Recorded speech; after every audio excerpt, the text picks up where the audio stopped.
House of Mystery presents Inside Writing, the radio show where authors discuss their writing process in all genres. You are back in the House of Mystery, and of course I'm Al Warren, Mr. John Copenhaver. Hey Al, how are you? We've got the author of Anywhere You Run, a novel, and that's by Wanda M. Morris. Well, thank you for being here, Wanda. Thank you for having me, Al and John. Well, so Wanda, where did it all start for you? Wow. Shall I go back as far as those Sears Charm School lessons or what? I want to know about that. Yeah, see, now we're getting to some real good information. No, I mean, I always try to picture how a writer begins their writing life, like where it comes from for them. And, is it some sort of an event or some sort of thing that makes you start writing and you took off from there, something you did ever since you could remember?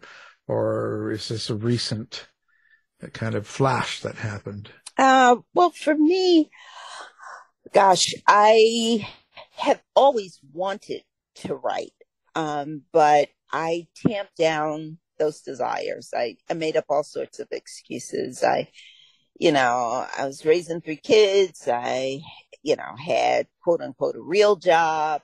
I was working too many hours to write. I never had time, whatever. And then way back in the Wayback Machine in 2008, I finally put pen to paper. Someone asked me recently, like, what was it that actually made you write the first scene? And I started All Her Little Secrets in 2008 because I had gone to a meeting and that meeting didn't go well. I felt disrespected and devalued in the meeting. I work in corporate America. And that is what made me put pen to paper. And I wound up writing a novel about a Black female lawyer who worked in a corporate environment where she felt devalued. And so that was kind of the genesis of it all. Well, and it's interesting how you say that you'd always wanted to, but you always kind of had the excuse not to write. You were putting things in front of writing all the way around, and then you started this book, all her little secrets.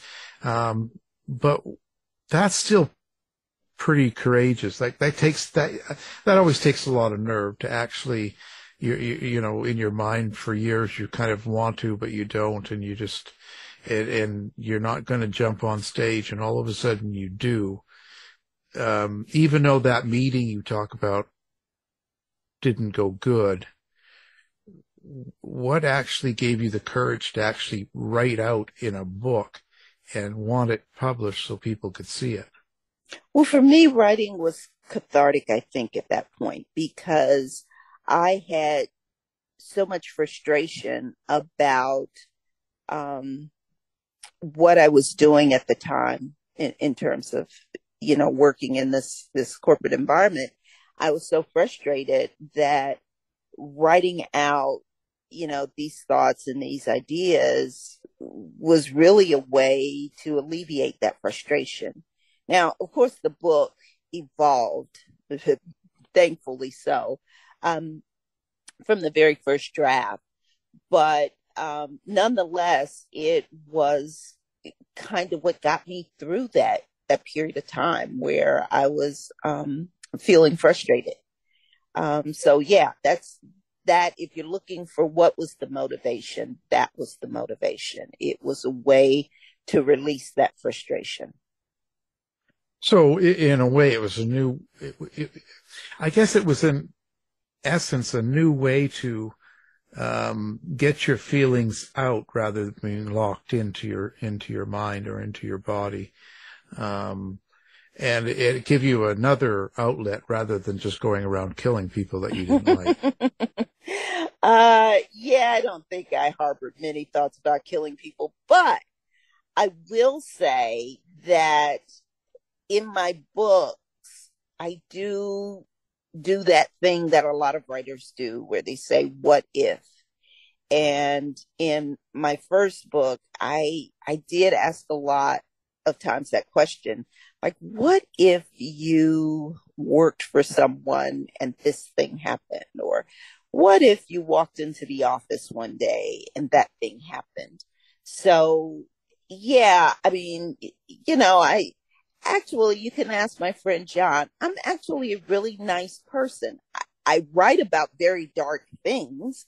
But I think that's a lot of mystery and crime fiction authors that, we actually are, seeking to write those things that, are far and above what we would normally do. We're actually quite nice people, I think, crime fiction writers are. Yeah, we get all our frustrations out in our fiction. Yep. I do have a question though. Like, how did you find? So, you've had this situation that you were clearly and justifiably upset about, but you kind of turned it into a thriller. Like, did it just feel like a natural place to go, the genre, or? I mean, of course, you could have written it as literary fiction or a variety of other things. I'm just curious how you ended up with thriller. Well, I think that was primarily because I've always gravitated to mystery and thriller writing. Um, I've always loved this genre. And so I think once, I kind of had these thoughts about what the story might be about, I kind of leaned into the genre that I love. Now, I read all different types of books, but I really love mysteries and thrillers because I like that whole idea of, following along and trying to solve a puzzle along with the protagonist. So I think I just kind of leaned into what I, was familiar with and what I loved. So when you released that first book, it looked like you were pretty successful with it. Editors pick, and you've got lots of sales. People are happy, all this hubbub and stuff. And now you can date anyone you want, and you've got everybody chasing you and stuff. Well, that would be so, but I think my husband would have a problem with that. Well, what, come on. He's not here. Come on. No, but what was your reaction to that? In the sense of, were you satisfied with what you got out of that book? Oh my gosh. That's like asking me, you woke up this morning and you were healthy and breathing. Were you satisfied with that? It's like, oh my gosh, it was above and beyond.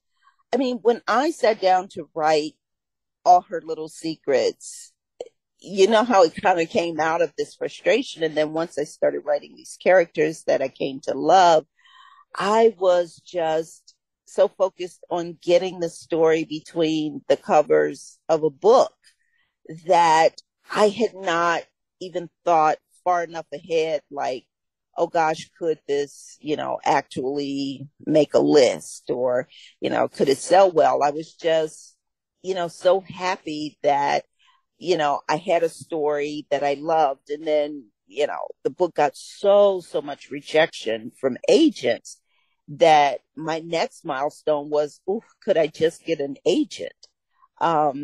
Because, I'd written the book, put the book away for 7 years, and then went back to it, finished writing it, and then spent another 4 years trying to get an agent. So once I hit that milestone, then it was oh gosh, could I actually get a book contract? So, I was far and above blown away by, how well that book was received. And I'm grateful. I am grateful for every minute because I know that doesn't always happen. There are lots and lots and lots of really, really good writers who don't see the kind of commercial success that, books can get. And that doesn't mean that that book is lesser than. It just means for whatever reason it didn't happen. So I am grateful for every success and every milestone that I get. Do you think it changed you in the way you write after you went through all that and after you go through your first book and put it together? At the end of it, now when you're on to your second book, are you a different writer? I think I am, only because when I was writing my first book, that was the very first book I'd ever written, like ever. I don't have any, drawer books that won't see the light of day. All the Little Secrets was the very first book I ever attempted to write. And so I think that I was learning how to write a book when I was writing that book. And, all that rejection I got, a lot of it was warranted because the book wasn't ready at some points. And I got the gift from some agents who were kind enough to tell me, here's what doesn't work in this book. Here's, if you were to revise this, here's what I think you need to do. And I took that and poured it back into the book. So all of that time I was learning how to write a book. I had to learn about characterization and pacing and dialogue. So by the time I went to my second book, I think I had a bit of a leg up on those things, but I still had that same kind of awkward fear that I think a lot of writers have when they go into any new project. Is this idea big enough to sustain, 300 or 400 pages?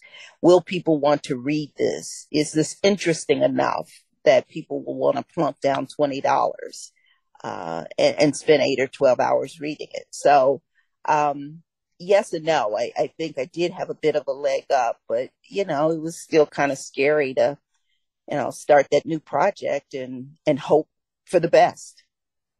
Yeah, follow-up's always tough. So anywhere you run, let's talk about the basic premise of that. What's the storyline? So the story is about two sisters, Violet and Marigold, who have some dark secrets, their own individual dark secrets, and they take off running to different parts of the country after Violet kills a man who attacks her. What the two sisters don't realize is that there's a man who has some dark secrets of his own, who is hot on their trail because he has a very unique motive for finding the women. And the book is historically set, which is very different from my first book. Anywhere You Run is set in 1964. And it takes place during the summer of the Freedom Rider murders, where Cheney, Goodman, and Schwerner were murdered in Mississippi for trying to help Black Mississippians get the right to vote. Putting it in that kind of a setting, is there a particular reason you chose that setting of 1964 and with that going on in America? Yeah, so I started this second book right after the country had gone through the 2020 election. And so there was all this noise about election fraud and, the big lie. And I thought it might be really cool to write a book about something having to do with that, but I couldn't really figure out a contemporary angle for a story that dealt with that. As I started to research voting rights for Blacks in this country, I came to realize I think that there is a much deeper and more layered story if I were to set it during the summer of 1964, where people were fighting mightily hard to get voting rights for Blacks in this country.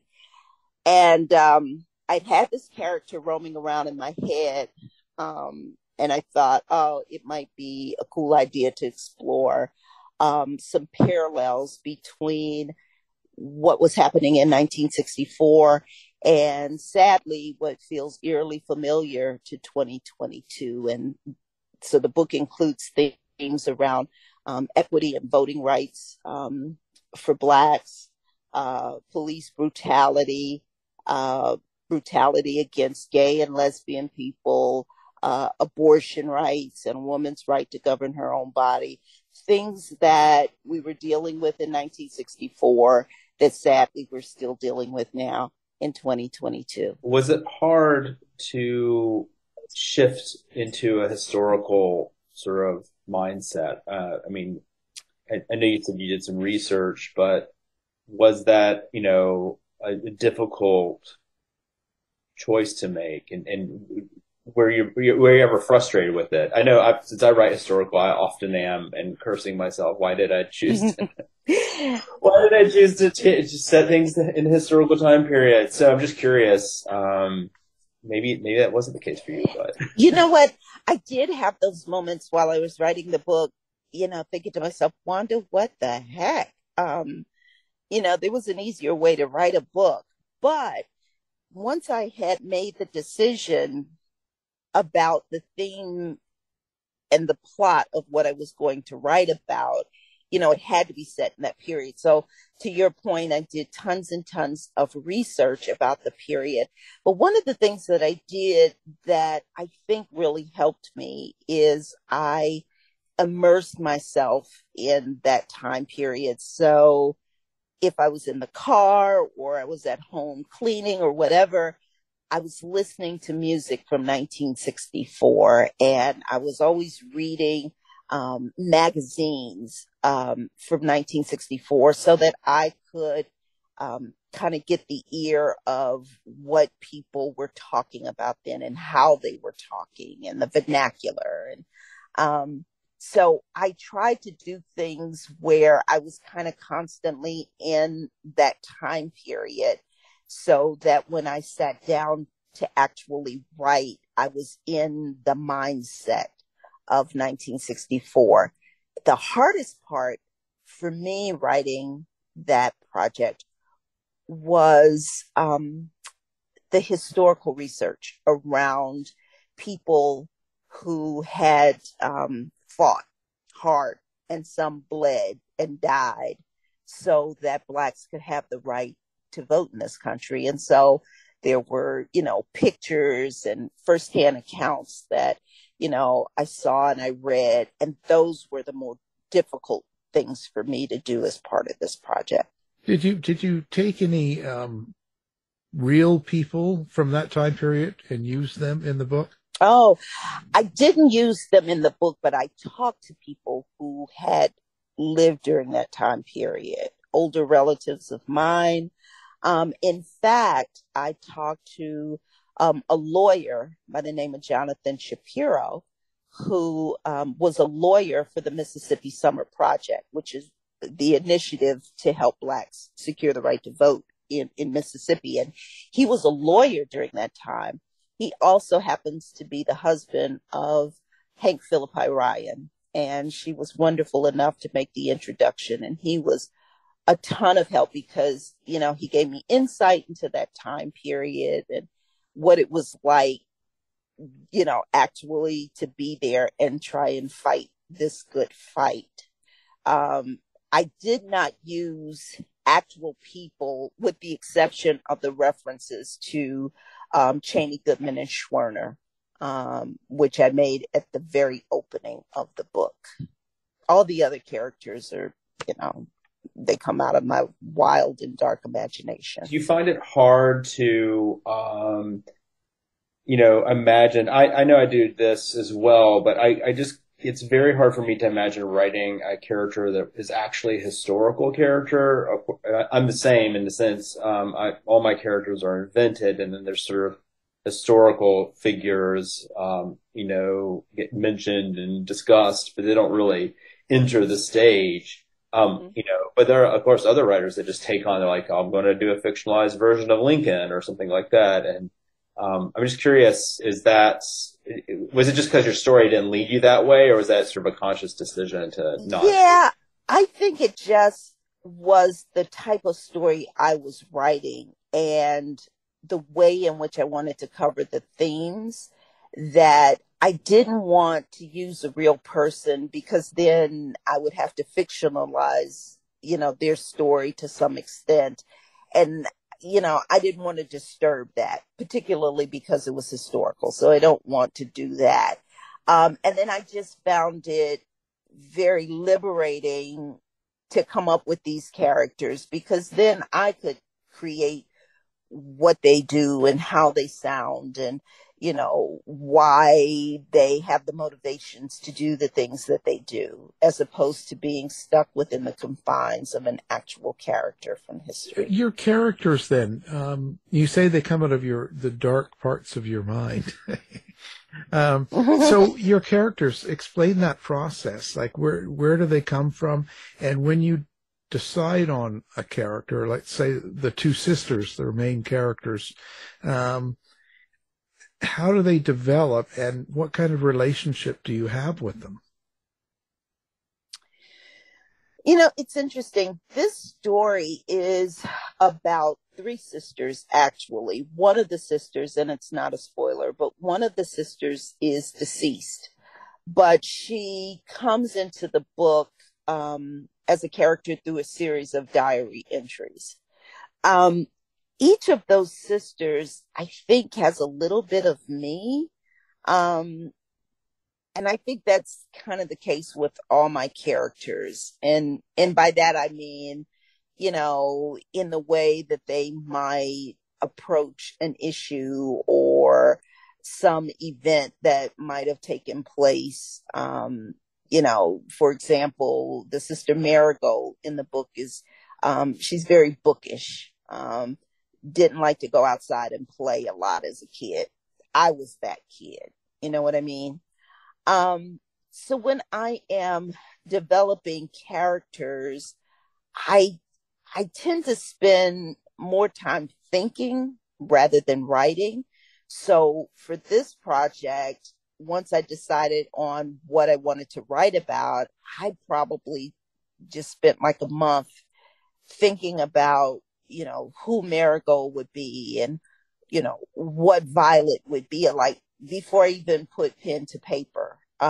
Because I kind of have to know, what they sound like in my head. Now, my characters, and if you read my books, I don't really describe them as having, brown eyes and, pointy ears or things like that, but they develop more as a vibe to me. I think I heard, maybe it was Megan Collins, I think, and she said, yeah, my characters come to me as a vibe. And I was like, that's right. That's exactly what they do. And so I try to make sure that I know who they are, what they like, what they don't like, how would they interact in certain situations.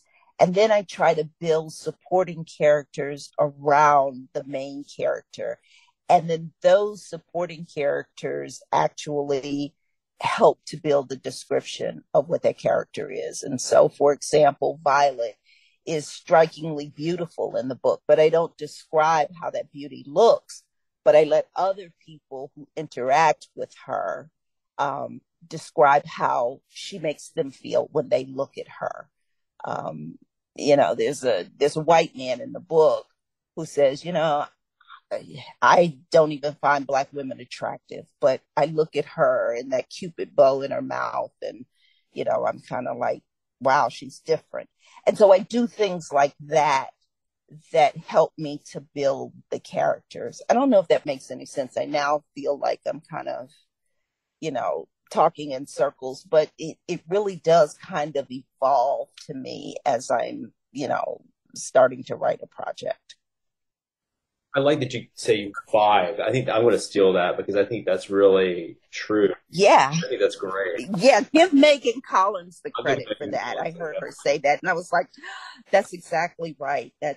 That hits the nail on the head. Yeah, I teach creative writing a lot, and I'm always trying to get students to understand that a character is more than their description or Mm-hmm. And you're right. And I love that you're sort of talking about the fact that it's not just about how they objectively look, but it's how they're perceived by people around them, which is part of their character. Right. I mean, I thought it was cool. Like, I'm the kind of like, I'm always interested in craft, so I'm always going to latch on to that. Do you hear your characters in your head? I've been asked that before, and actually, it's weird. I don't hear I kind of do and kind of don't. By that, I mean, I hear characters talking to each other. And so, I hear snippets of conversation between the characters. They never talk to me. I hear some writers say, oh yeah, I started writing and then the character just took off and told me what I needed to write. And I don't get that. I just will sit down with a scene and I listen for the dialogue. Usually when I start a project, I usually start off with dialogue because that's what's going on in my head. Is, two or three people in a scene talking and, each one comes into the scene and wants something different. And those are the kinds of things that I hear, but not necessarily a voice. I usually have to layer that on later in the revision process, whether somebody had, a keen or high pitched voice or someone had a baritone, that kind of stuff comes in later. But I just kind of sit there initially to capture the dialogue and what these characters are doing to and with one another. That's good. It makes you sound a little bit more sane. I get a lot of these writers that say they hear voices and they're driving around and they're talking to them and all this sort of stuff. I just, you're not driving down the road talking to some voice. So no. That does not happen. Yeah, I don't really understand that either. No, that's good. That's good. We can unlock the door now. So when you have this, and I'm just picturing this, so you've got the setting, the area, the events going on as it is. Then you've got the sisters and their scenario going on and all of this working together. Is there a subtext or a meaning underneath this story? Is there something that you're wanting your readers to take away from the story? Oh, absolutely. I want them to take away from the story that for as much talk as people give to all the progress that this country has made, it's been little to none. Sure, Black people don't have to sit in the back of a bus anymore or enter into the back of a restaurant, but there are still huge inequities between Blacks and whites. There are still large gaps in terms of wages between men and women, whether women can, govern their own bodies. Sadly, when I turned this book into my publisher, Roe v. Wade was still in effect. And now it is not. And so my daughter, who is in her 20s, now has less rights as a woman than I had when I was in my 20s. That is sadly not how the world is supposed to work. Each generation is supposed to be better than the previous. And so I want people to see that we are still grappling with issues around, brutality against, the LGBTQ community, which is also a theme in the book. These are things that we are still dealing with today. And I wrote a book that takes place over 60 years ago. Like, what are we doing? And can't we be better than this? Yeah, I'm not sure. Do you think a lot of the problem is that it, even when a law is made and placed and agreed upon and it's passed, that it takes generations to really absorb that law? Perhaps. If I knew the solution, Al, I'd probably hightail it somewhere to the nearest senator or, government official to say, here's how we can fix it. And I don't know that because, people are still people and they have free will. And you think that things that, for example, you gave a perfect example that I demonstrate in the book. The book takes place or a portion of the book takes place in Mississippi. And I actually wanted Mississippi to stand out as a character in the book because it was one of those states that was the staunchest in trying to maintain segregation and Jim Crow laws. And so even after the passage of the Civil Rights Act of 1964, which opened public facilities to people regardless of race and color, Mississippi business leaders had determined that they were going to still maintain segregation. And so they refused to abide by the law. So the Civil Rights Act was passed in July 1964, and there is this small wedge of time during that summer after the passage where Mississippians still would not follow the law. And so that's why it became necessary for organizations like SCLC and NAACP to send in testers that would go in and try and check into hotels or enter movie theaters, sit at lunch counters in order to make sure that people were abiding by the law. And Mississippians were not doing that. They said that they were going down in flames. And some Mississippi business leaders would shutter their businesses rather than serve Blacks. So again, I wish I could tell you what the solution is to that.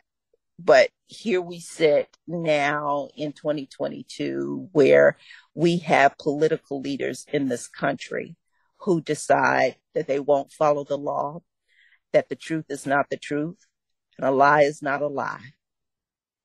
Sad. Yeah. Yeah. Well, I will say that, what's going on in America is definitely a little bit off the normal issue of what and how to deal with problems. Al, it's bonkers out there. Yeah. It's bonkers. Let's just be honest. Well, I'm trying to be polite here, but there's. Oh, sorry. Yeah, sorry. Okay, yeah, you're right. Yeah. No. I mean, it is. It's kind of nutty. But the thing is, you have to wonder why. There's more than just than what we see on the surface here. There's something else going on. There's something else definitely at play. Were I to say it, I think that, race still continues to be a really big issue in this country. And that people will sometimes work against their own self-interest in order to feel they are superior or they're better than. And that's unfortunate.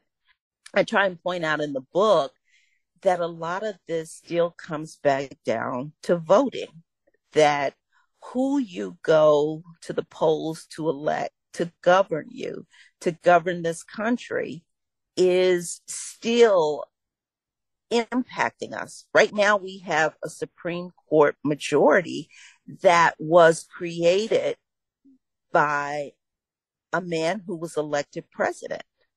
And it happened because there were all sorts of voter suppression shenanigans going on.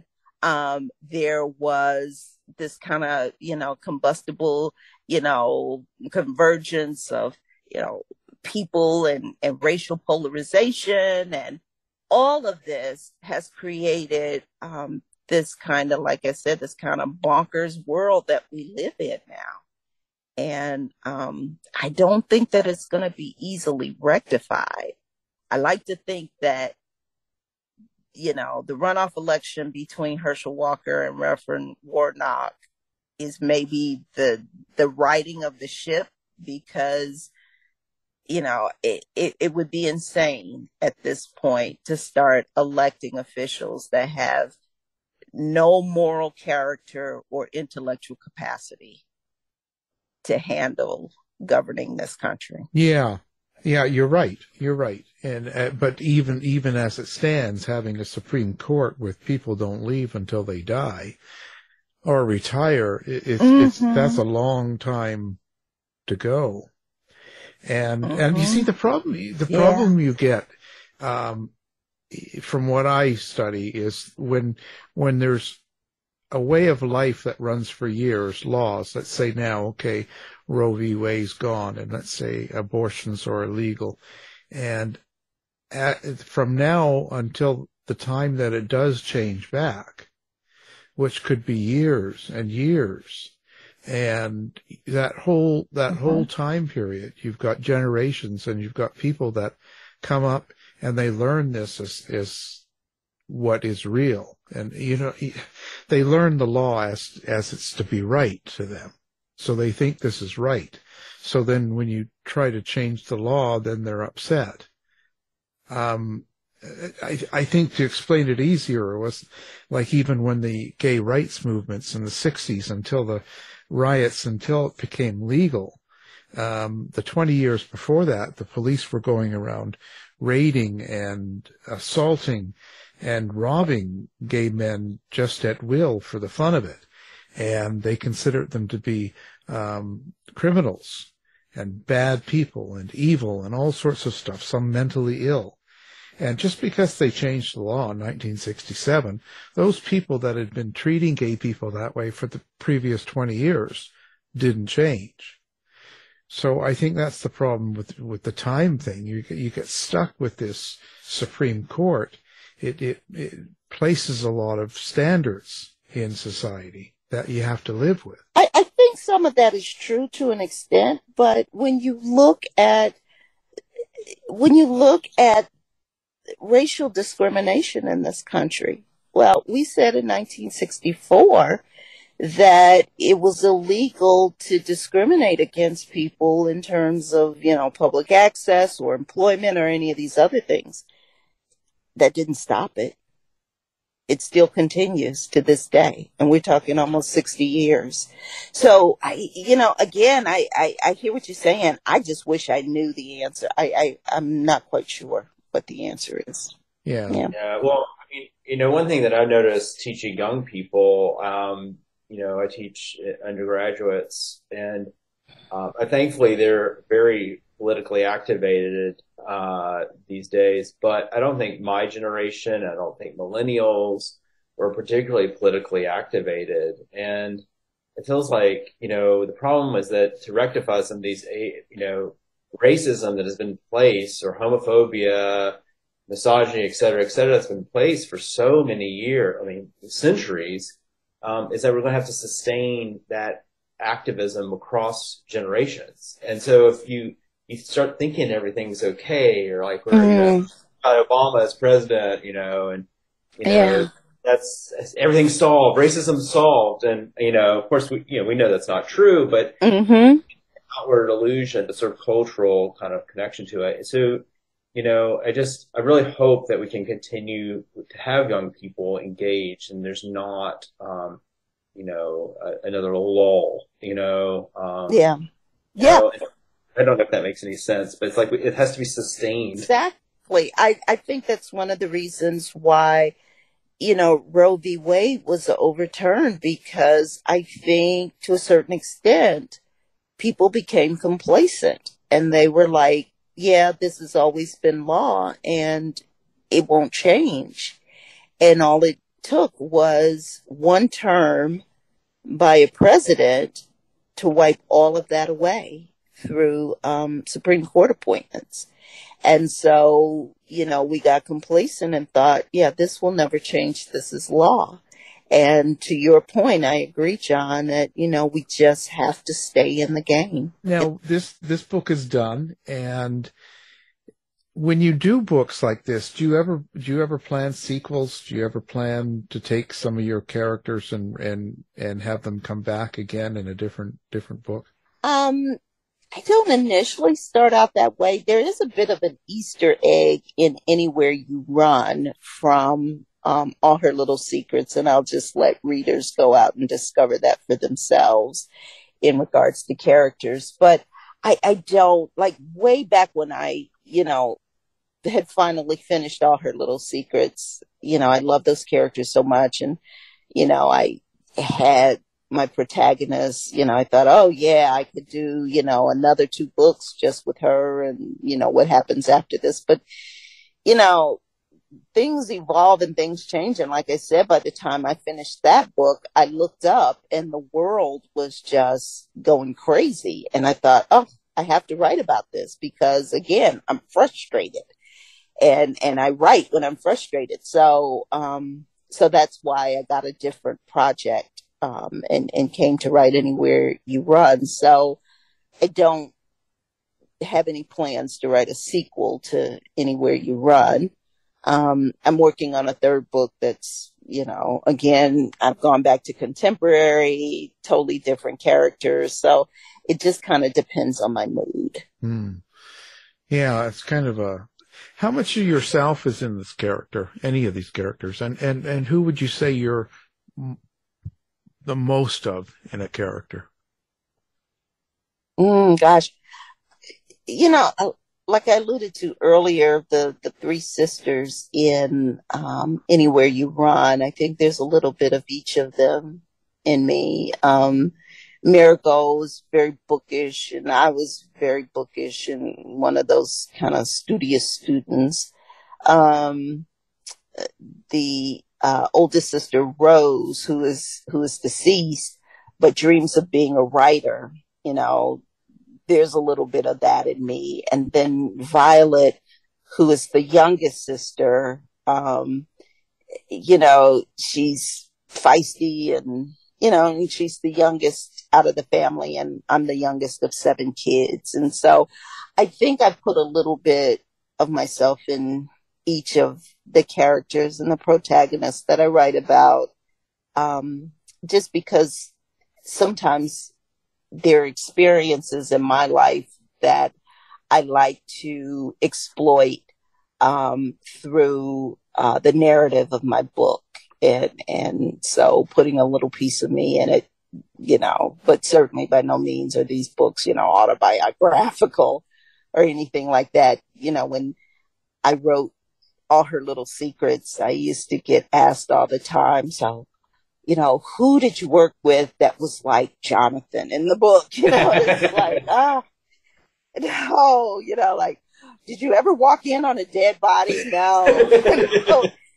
Did you ever walk away and leave a dead body without calling the authorities? No. So tell the truth. How hard is it to get into the minds of the evil, the bad character, the do bad person, the killer, or the just awful person that you get into, or someone that when you're talking about racism, someone that's that just doesn't like black people or gays or whatever it is. They've just got this hate. How do you get into that mind and write it and make it come alive? And then how does that affect you? Well, certainly with the 2nd book, because it was set in 1964 and people felt a lot freer saying and doing really, really, really horrible things. That was tough. And so sometimes after I wrote a particularly difficult scene, I would kind of let it rest and, go off and watch Cartoon Network or something, just to kind of give my mind a little breather.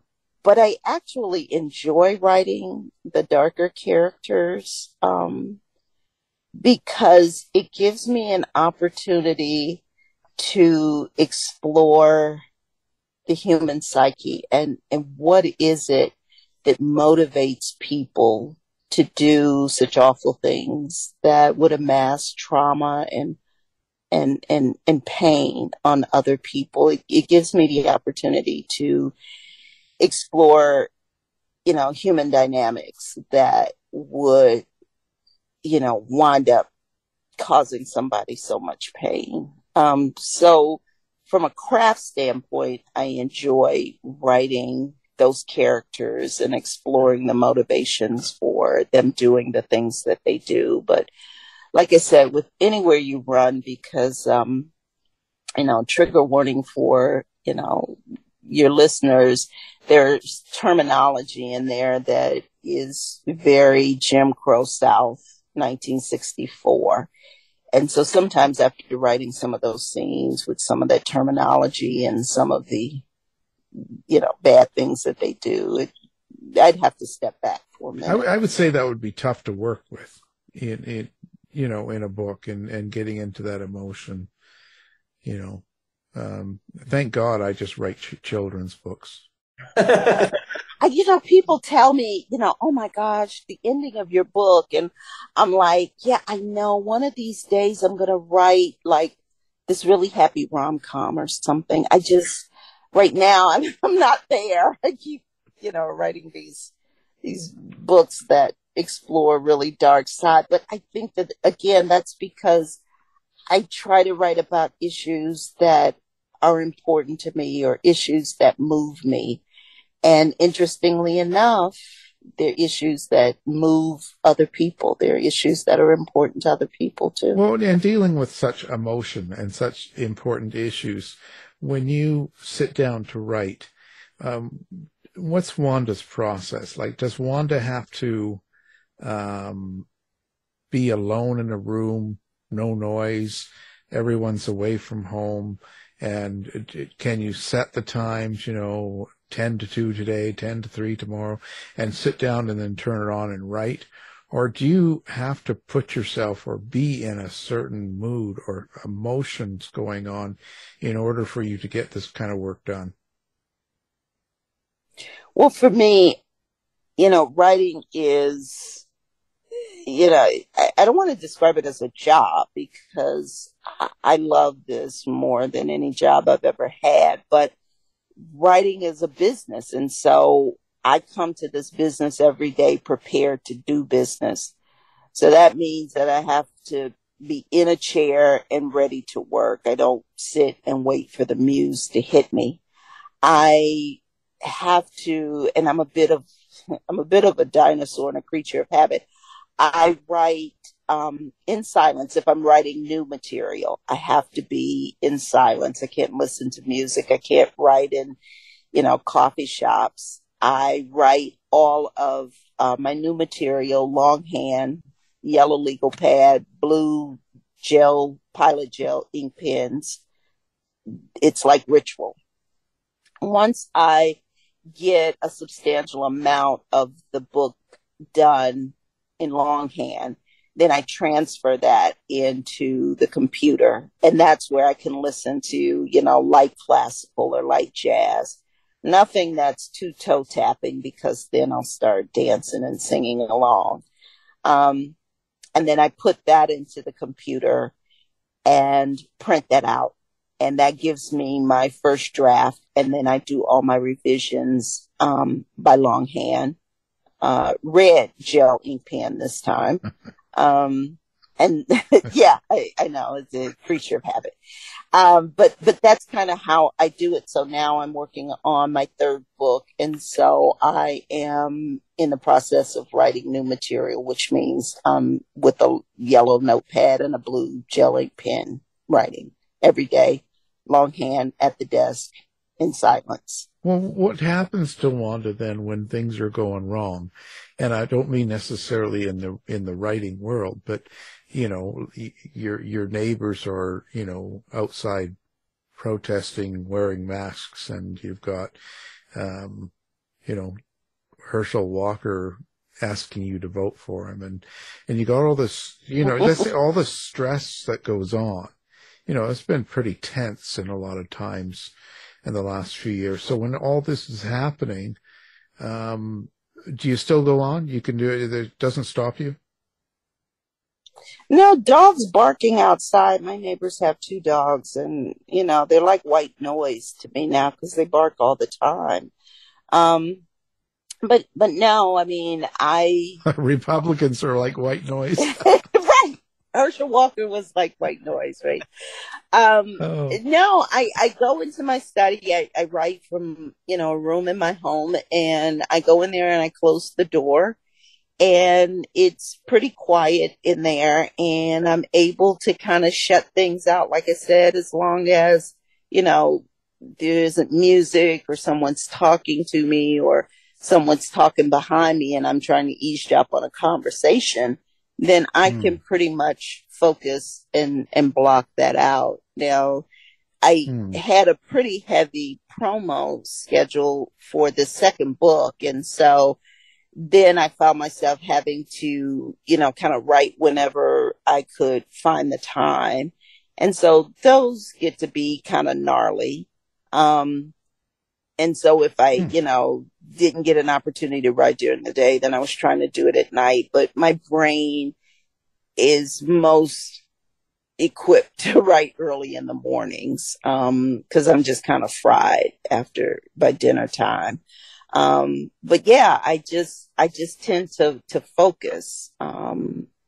So you don't really hold on to it. So, you hear a news story, old Putin falls down. I don't have the TV on, so I won't have a TV on, no. No, but before you go into the writing, like the night before, Putin falls down the stairs and poops himself, and then the next morning you're up early writing, and you're not holding on to that. Like, you don't hold on to any of it then. No, not unless one of my loved ones is in the news. I'm going to let Putin, handle his business, and I just go about the business of writing. Well, I'm trying to throw you there, but hey.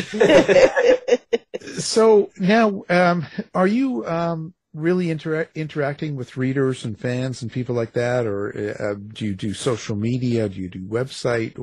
What's your way of connecting with your readers? So people should feel free to send me a note if you like my books through my website. There's a contact page. It's WandaMorrisWrites.com. But I'm on all the social media platforms, Twitter. I'm WandaMo14. Instagram, I'm Wanda Mo Writes, and Facebook, I'm Wanda Morris Writer. I've gotten on Hive, but I just have been too busy to get on there and do anything of any substance. But I do like to interact with readers and booksellers and librarians. And so I always encourage people to reach out to me. Now, I've got notes that, some aren't so nice, and I just let that energy go. But I love interacting with readers. So yeah, reach out. Oh, you don't just like hunt them down and get them killed? Or? No. Oh, boy. There's so much fun in that. Jesus, I'm busy all the time. Well, of course, we'll put your information up and your books on the website. People can find you with one click. Got to help her out. Wanda needs buy books. That's right. Buy books. Buy books. Yeah. Buy books. Buy a book, make someone happy. She needs Christmas money, okay? So, the latest book, Anywhere You Run, a novel, and Wanda M. Morris is the writer and has been our guest. So, well, we appreciate you being by here. Thank you. Thank you so much for having me, Al and John. I appreciate it. You've been listening to the House of Mystery radio show. To find out more about our guests, hosts, or shows, go to www.houseofmystery.com. Show's over for now. Was it as good for you as it was for me? Well, good night. This has been a production of Something Weird Media. I'll be back.